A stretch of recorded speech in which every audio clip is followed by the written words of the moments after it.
Trời ơi, trời ơi, gà dịch quá trời, ỉa tầm lum tầm la chứ. Trời, ăn miếng cơm nữa coi, trời, đói quá đói rồi. Ăn đỡ ăn miếng thôi, không dám ăn nhiều. Mới ra mà sao gãy chồng có 5 cây bắp mà nó bụng chịu không nổi. Buộc lòng vô mới tô cơm ăn liền, ông này là ăn đỡ nghe, ăn nhẹ thôi đó. Mình ăn chỉ nhét răng thôi, chán răng thôi chứ không dám ăn nhiều. Tô cơm gì đâu nhỏ xíu à trời, nhìn cũng chưa vừa mắt lắm. Nếu mình nhớ bới cũng được lắm ta, sao thấy vẫn nhỏ, chắc hồn làm thêm 2 tô nữa quá. Nhà nghèo quá cũng phải tiết kiệm ăn ít thôi để mà chừa tiền sắm vàng này kia nữa. Ăn hoài sao không thấy lên ký gì trơn trời, không lẽ tại cái game mình ốm ta, chắc tại mình dây rồi.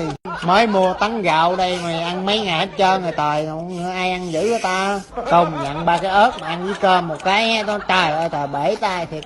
Đúng là ăn cơm có ớt ăn mới ngon. Lâu quá lâu không thấy mấy đứa bạn rủ đi ăn ăn tiệc buffet hải sản gì trơn ta. Không lẽ thấy tôi nhà nghèo nó không rủ đi ta.